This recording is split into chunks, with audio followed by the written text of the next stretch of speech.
everyone. Once again, I'd like to say a massive thank you to everybody who's supported me, encouraged me, watched my videos, hit that like button, and especially to those who've taken part and shared their work using our hashtag 30days30pours. It's really nice to see what everybody's coming up with. So please keep it up. It's definitely encouraging me so much, and I hope that you're learning a lot doing it. Today's Paint It Forward 2019 is Gina DeLuca. She has made so many videos and she's been really helpful. She's definitely been a big inspiration. She's had a rough week. There's been lots of drama on Facebook, and I'm sure that she could have done without it, to be honest. So thank you, Gina. We really appreciate all of your help and support, and please keep doing what you're doing. Keep making work, keep making music, and keep supporting all of us being creative, because community is really important, and without you guys we wouldn't be able to do what we do. Thanks so much, and yeah, please check out Gina's channel. She's well worth watching. She's got some beautiful work and she's really good at explaining everything. It's day 12 of the 30 days 30 pours challenge. Today's challenge is a colander pour. I've got a few different things. I've got this weird silicone colander here. I've got a drainer tray with some quite big holes. When I did my when I did a kaleidoscope pour before, these holes seem to be quite good, and these ones are not that much smaller, so hopefully they would be okay. I suspect that this won't really work because the holes are so small, but we'll see. I also have this drain strainer. I have this vinyl, what's it called? Placemat. I've got some pegboard. Again, I think the holes are too small. The final thing that I've got is this, which is a hair trap. You know, it's like a sticker, and it's made of this kind of fibrous fabric, and it stops hair going down your drain when for the bath or the shower. But the holes are different sizes. It's got these straight holes, and I think it might be quite interesting to try and stick it onto something and not use a wet base, and then try and peel it off. I might as well try it. Now the big problem is that I don't actually have any new canvases left. I've got a couple of canvas boards, not many, and so I'm going to have to use Yupo paper for a lot of this stuff, which, because my Yupo paper is very thin and flimsy, it's not the best, but I'm going to try my hardest. Today I want to use gold.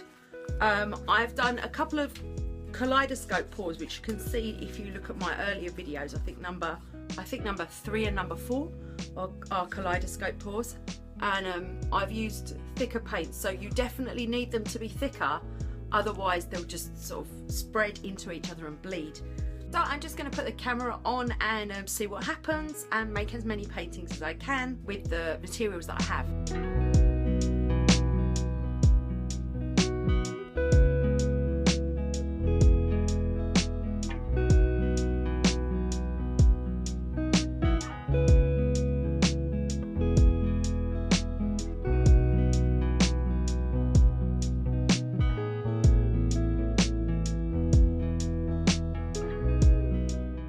Oh, well, this is quite interesting. That could work.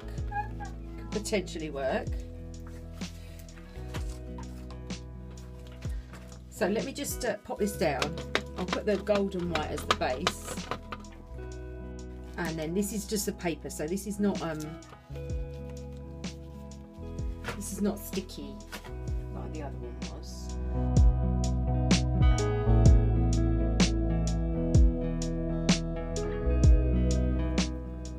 No,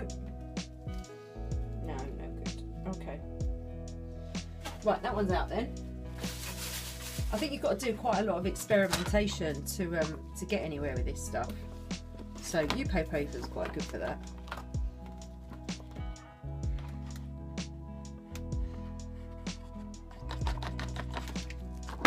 So I'm just using the white, mixing it with the gold and making this kind of beigey colour, so that I'm not wasting the paint.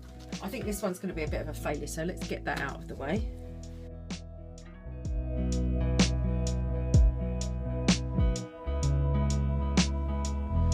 There's nothing really there. Let's just wait a second.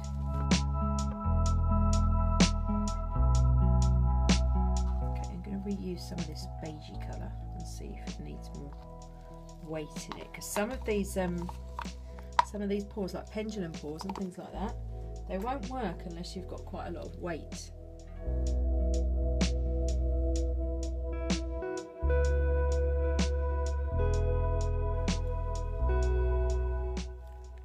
No, it's literally too thick to go through here. Okay, so let's just try that instead with something much thinner, and then we'll give up if it's not working. Let's just use this. This is significantly thinner.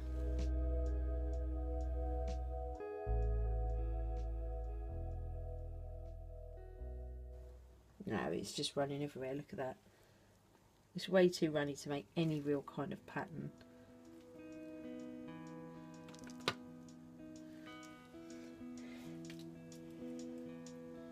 I think this silicone colander is going to be much better suited to something like alcohol inks. It doesn't seem the right thing for acrylics at all. Okay, on to the next one. Right, next up. Kitchen drain strainer to stop stuff that you don't want going down your drain going down it. Now I think there's two ways I could possibly do this, so I'm going to try each way. This is not going to take much weight of paint at all to start falling through. So I'm just going to put a really small amount of gold just to make sure that I cover the area and get an idea of what it might look like.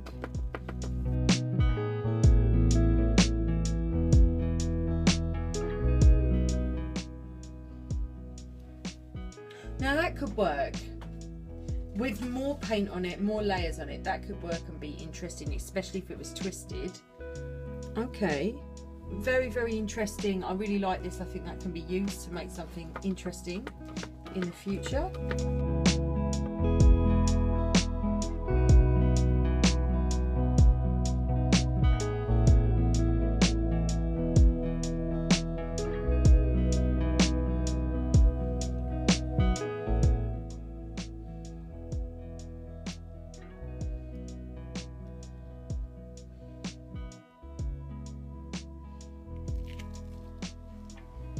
Oh, well, there you go. That's very interesting. Right, this looks great.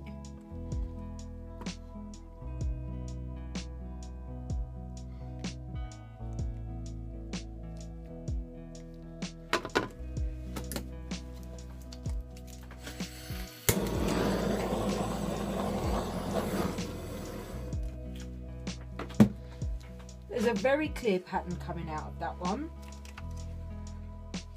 Right, I'm going to put the paint back and try the other side.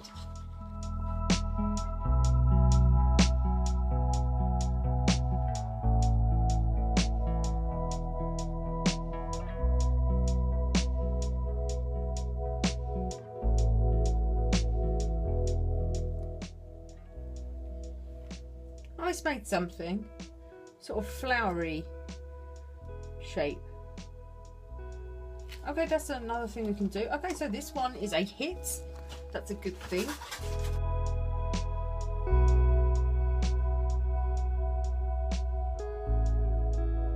Right, the next one is a corner shelf. Right, I think I'm going to have to cut my U-poke over for this to get it level.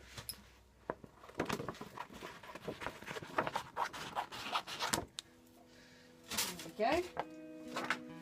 The other bit to one side, and yeah, that's it, that'll do. Right, that's all the same level now.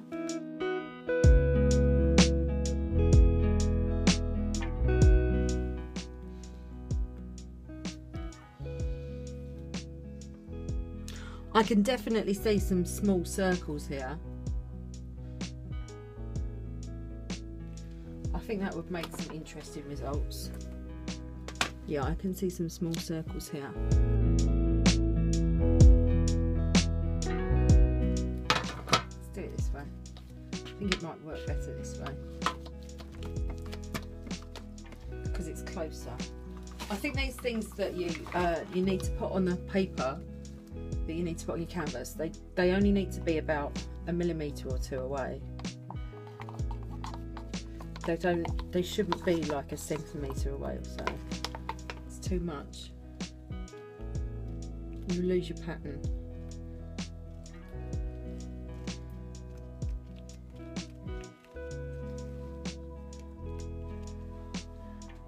Oh, that's really interesting. Okay, this way up it's made diamonds. This way up it's made circles. That's completely unexpected.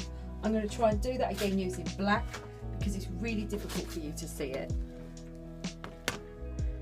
Oh. Looking at everything today, I think these holes are too small. Right, this is some MDF pegboards that I've got. And yeah, I'm just going to pop it down and put some different colours over it.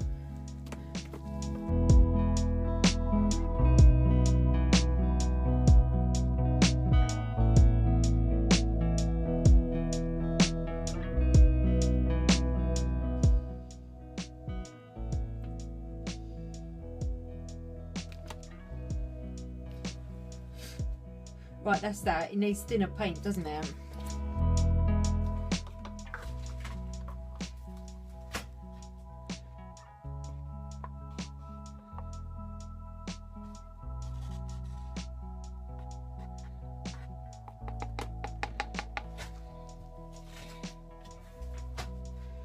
Okay, this looks more successful.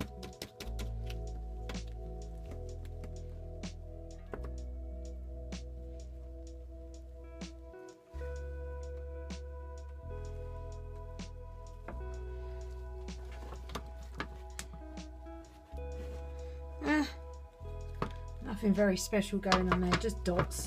Just dots. Okay. Right, this is the last one. It's a shame to use this for this, but I'm sure I can rinse it off.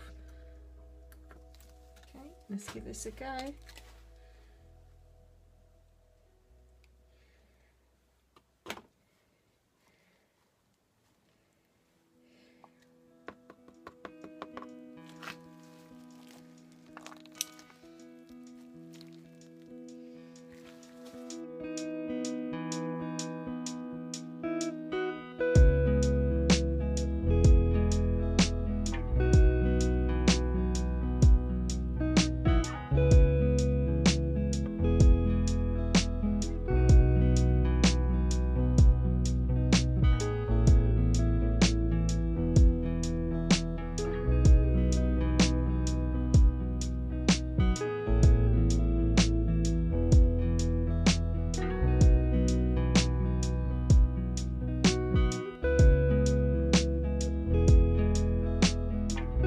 So the results are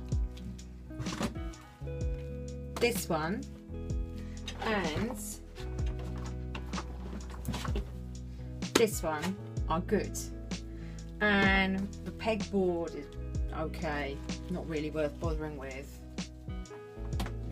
This one's okay, it's interesting. This one will be good on really small canvases, and this one is just no good at all. It's just rubbish.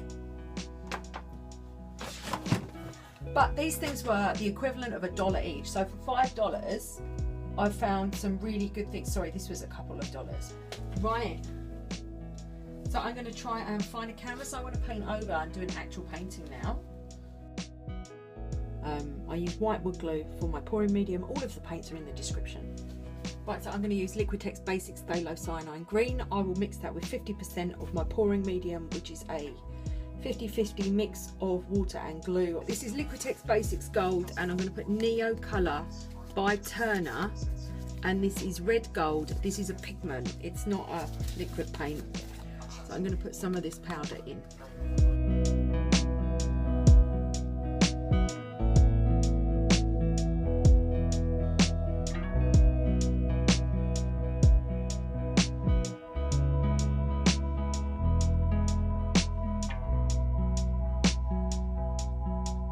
I've got my gold base ready. I'm going to make a ring pour in here with the white Phthalocyanine Green and gold, and do a ring pour on top of this placemat.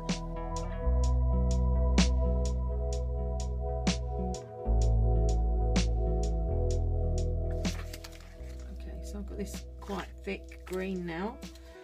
So I'm going to pop this down here and put in some white.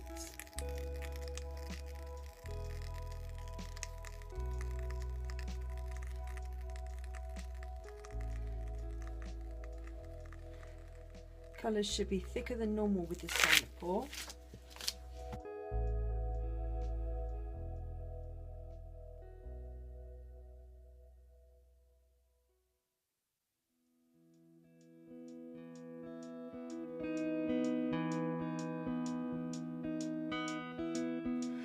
Okay, let's give it a try.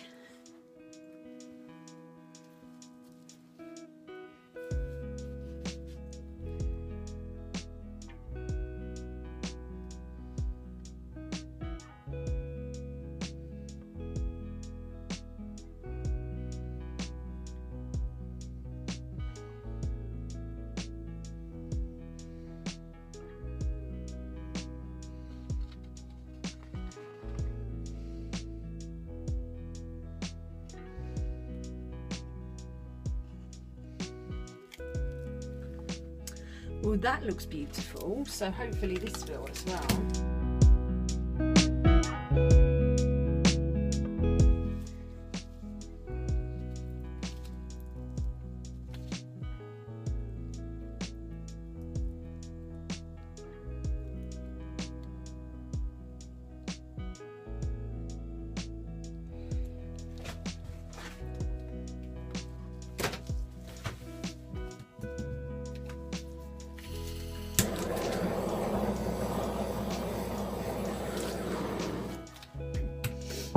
Right, I'm going to pop over the smudges here before I start to spread it out. I think I need a wet base anyway. I'm going to make sure these are covered, because if I get any bald spots, then that's going to be really difficult to cover or impossible as soon as I start moving the rest of the paint. So I want to make sure that that is slick, even though it's all going to go off the edges, which is a shame.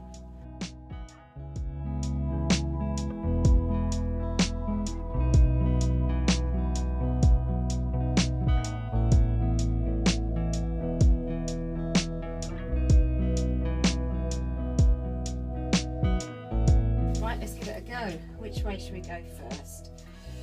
I think it needs to go that way slightly first. Just slightly. And I'm going to try to move really, really slowly, because I always do it too quickly.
Wow, look at that.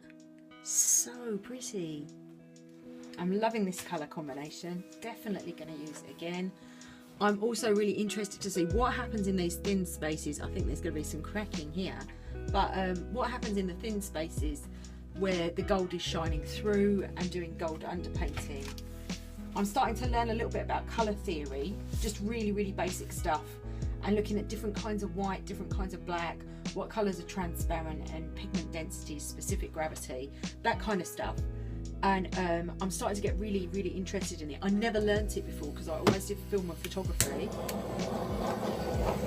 Yeah, that gold pigment's coming through. It looks great. These are not white spots, they're all gold. Let me see if I can get you a close-up.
Tomorrow for day 13, the topic is air swipe, and that means that you will make your painting and that you will manipulate the paint on the painting using air. This is designed to get dust out of electronics and photo lenses. You can use a fan, you can use a hairdryer, whatever you like really, or of course you can just blow onto the painting.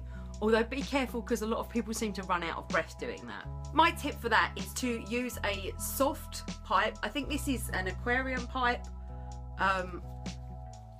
You might have something around this in a drinks bottle somewhere, and being able to blow the paint towards yourself like this, rather than moving your painting around, means that your margin for error and messing up your paint because you're moving your painting is much lower, and you're more likely to get good results. The difference between day 14 Dutch pour and day 13 is that with a Dutch pour, you pour your colours onto the wet painting, and then you try to cover up your paint with the base colour before you start to blow it and move it around.